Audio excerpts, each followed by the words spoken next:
जय श्री राम, जय श्री राम, जय जय श्री राम, जय श्री राम। यार युवा कैसे सर्दी मान रहे हैं। जय श्री राम, जय श्री राम, जय जय श्री राम, जय श्री राम। अभी बहुत अच्छी बात कही, रास्ता खराब था मगर है रास्ता तो लेकर मंजिल पर ही आता, देर सवेर चलता है। बहरहाल विषय गणमान्य मंच और महत्वपूर्ण मंच और महत्वपूर्ण समाज। अभी जब यहाँ से आ रहे थे तो बहुत अमरूद लगा, बहुत अमरूद लगा है। देख करके मन प्रसन्न हुआ कि अब इधर खेती ज्यादातर अमरूद का होता है। मगर जब इधर से निकल रहे थे तो आते आते सबके हाथ में मोबाइल तो होता ही, तो हर आदमी आते आते यहाँ की भौगोलिक स्थिति देखना चाहता है।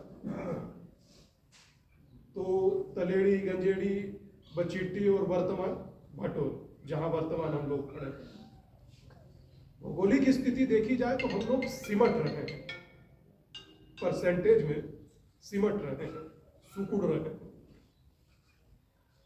आज आप लोगों के बीच आने का जो उद्देश्य है वो है पिछले 118 दिनों से चल रही भिक्षा यात्रा। उस भिक्षा यात्रा का आज 118वां दिन है और सहारनपुर डिस्ट्रिक्ट के देवबंद महाकालेश्वर आश्रम से वो यात्रा चली और समूचा पश्चिमी उत्तर प्रदेश कवर करते करते वर्तमान अपने शहर के गांव भटोल में है। अच्छा, उस यात्रा का मकसद क्या है? नाम तो है भिक्षा यात्रा। उस भिक्षा यात्रा का मकसद दाल, आटा, चीनी, चावल नहीं है। उस भिक्षा यात्रा का मकसद आपसे पैसा लेना भी नहीं है। उस भिक्षा यात्रा का मतलब है कि जातियों में बटा हुआ मेरा हिंदू एक हो, जातियों में बटा हुआ मेरा सनातन एक हो, जातियों में नहीं बटे। यह वो भिक्षा यात्रा है जिसे कर रहा हूं और मैं समझता हूं कि उत्तर प्रदेश या देश में कोई इतना गरीब नहीं है कि कम से कम कोई सन्यासी दाल, आटा, चीनी, चावल ना मांगे तो उसे एक होने की भिक्षा ना दे पाए। इतना गरीब कोई नहीं, कोई नहीं। आप सोचिए कि आप बनिया है, बूंद भर है, ब्राह्मण है, बूंद भर है, जाट, त्यागी, यादव, गुर्जर है, बूंद भर है। अगर आप हिंदू हैं तो आप 100 करोड़। अगर आप सोचिए कि बहुत सारे लोग चर्चा करते हैं, बोले यार सन्यासी अपने आश्रमों में रहते हैं, जिंदगी को जीते हैं, धर्म का प्रचार करते हैं और आजकल तो खैर वो भी नहीं करते, बोले आश्रमों में रहकर अपना समय अच्छे से जीते हैं और फिर चले जाते हैं। आज 118 दिन से आश्रम में ना रह करके सड़क पर चलना, यात्राओं को करना और परिवार को जोड़ना, 118 दिन के अनुभव के बाद इतना तो कह पाया हूं और इतना समझ पाया कि कम से कम अब हिंदू भी जातियों में बंटना नहीं चाहता। वो भी एक ताकतवर कम्युनिटी की तरह, एक ताकतवर आवाम की तरह, एक ताकतवर समाज की तरह होकर रहना चाहता है, क्योंकि जातियों में बंटने का बहुत नुकसान ऑलरेडी उठा चुका है। अच्छा, नुकसान भी ऐसा वैसा नहीं, हम लोग पढ़ते तो अखबार सब हैं, टीवी पे भी सभी हम लोग खबरें देखते हैं, मोबाइल पर आजकल सब कुछ आ जाता है, सबके पास मोबाइल है। सब मोबाइल रखते हैं या नहीं दादा?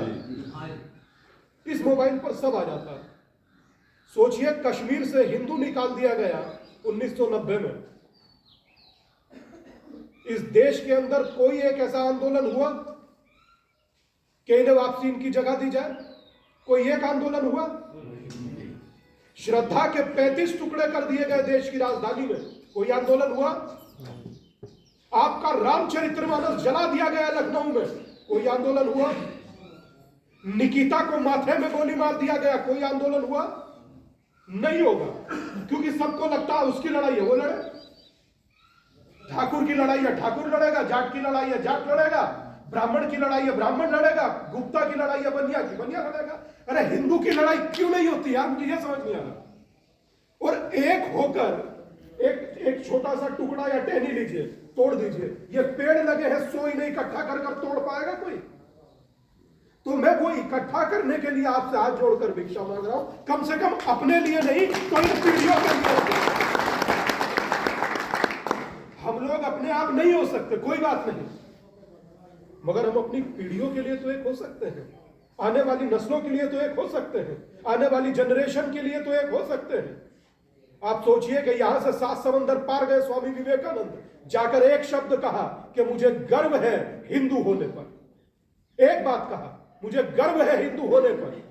आज से पीछे चले जाइए, कई 100 साल पहले आदि गुरु शंकराचार्य ने कहा कि हिंदू होना, सनातनी होना, और ऋग्वेद के बृहस्पति आगम में लिखा है हिंदू स्थाने, हिंदू स्थान तो है पर हिंदू कहां है।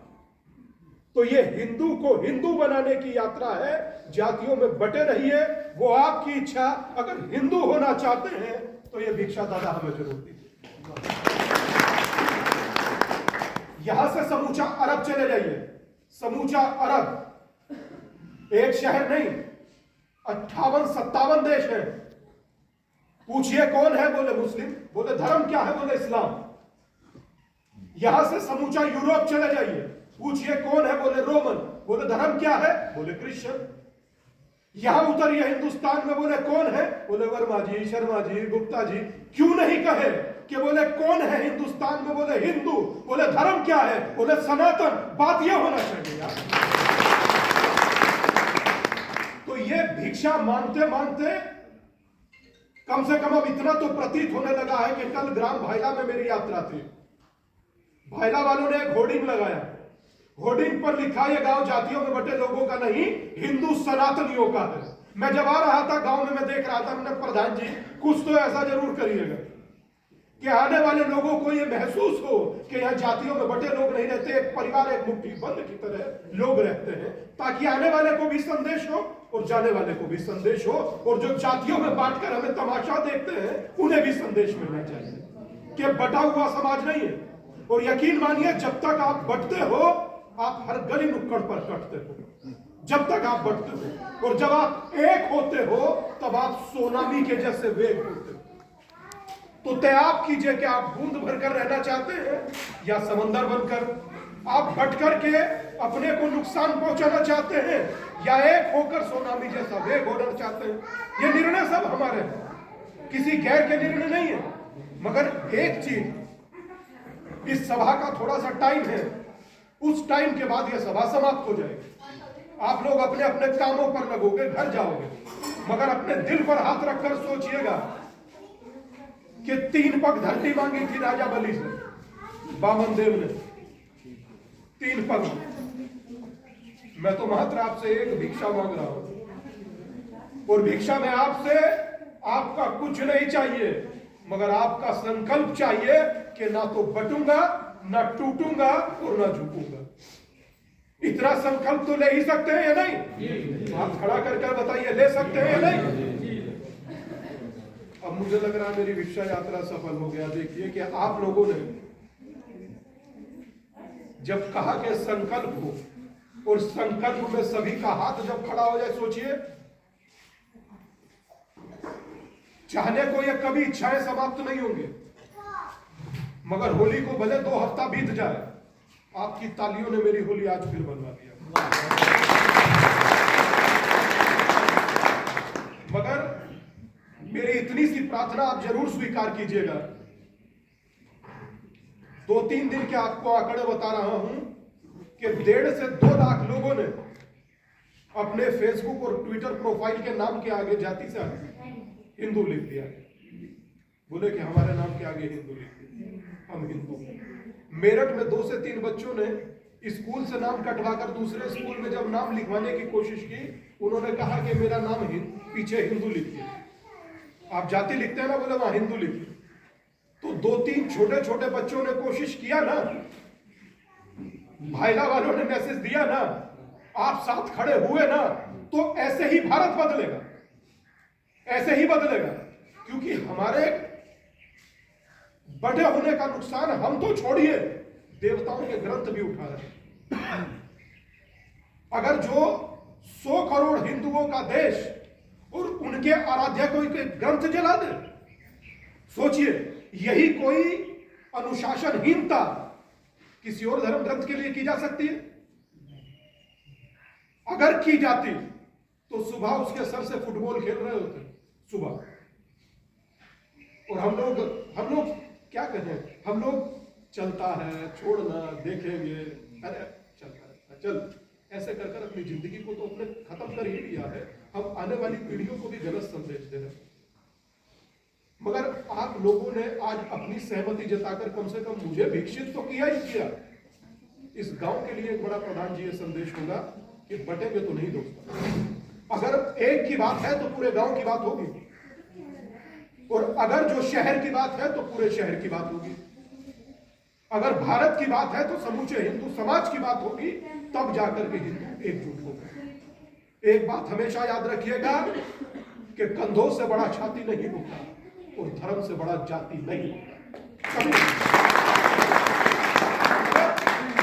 टाइम बीतेगा, चीजें आएंगी जाएंगी, सियासत अपने तरीके से काम करेगी, मगर मुझे कोई मतलब किसी सियासत से नहीं, मुझे मतलब आपसे है, इसीलिए आपके पास सीधा आया हूं।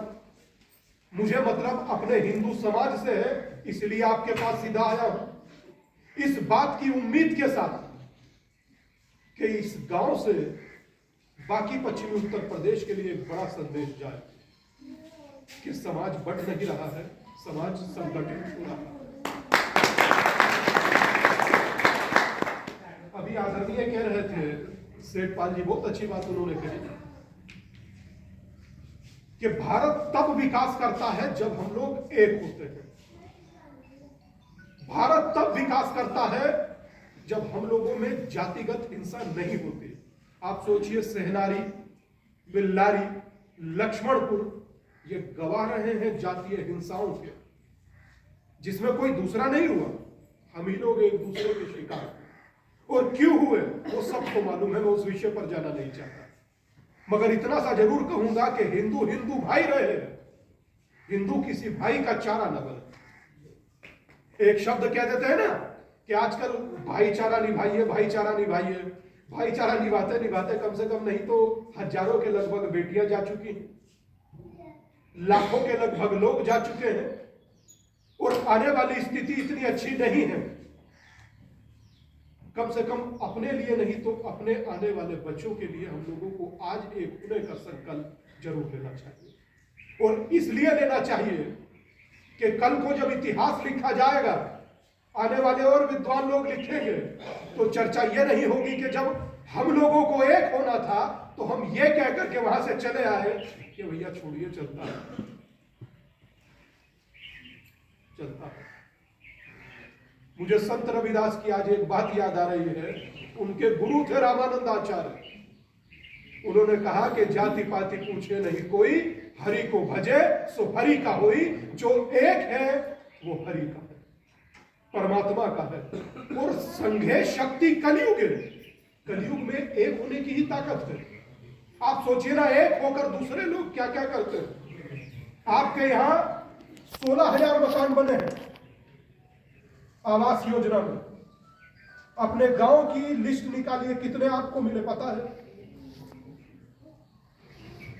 16 साढ़े 16,000 में से मात्र 1-1,500, मात्र, ज्यादा कह रहे हैं, मात्र 1-1,500।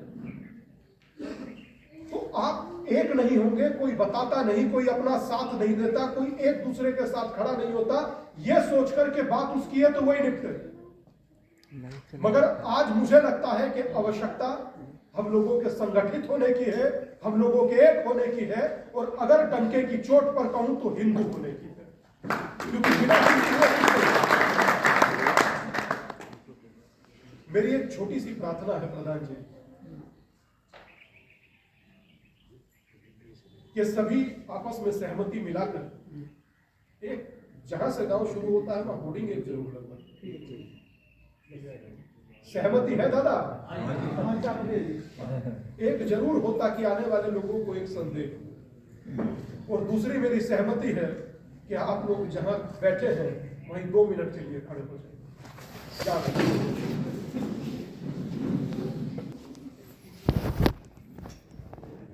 मैं आवाज आना चाहिए भाई, देवता के सामने मजाक नहीं। मैं संकल्प लेता हूं संकल्प लेता हूं जातियों में विभाजित होकर नहीं, एक हिंदू होकर, एक सनातनी होकर भारत में रहूंगा, जातियों में बटूंगा नहीं। मैं संकल्प लेता हूं एक हिंदू होकर, एक सनातनी होकर भारत में रहूंगा तथा अपने धर्म ग्रंथों की ताकत से रक्षा करूंगा। मैं एक शब्द बोलूंगा, पीछे से आप 3 बार बोलिएगा कि मैं कहूंगा कि हम कौन हैं। हिंदू हैं, हिंदू हैं, हिंदू हैं। हम कौन है? हिंदू है, हिंदू है, हिंदू है। हम कौन है? हिंदू है, हिंदू है, हिंदू है।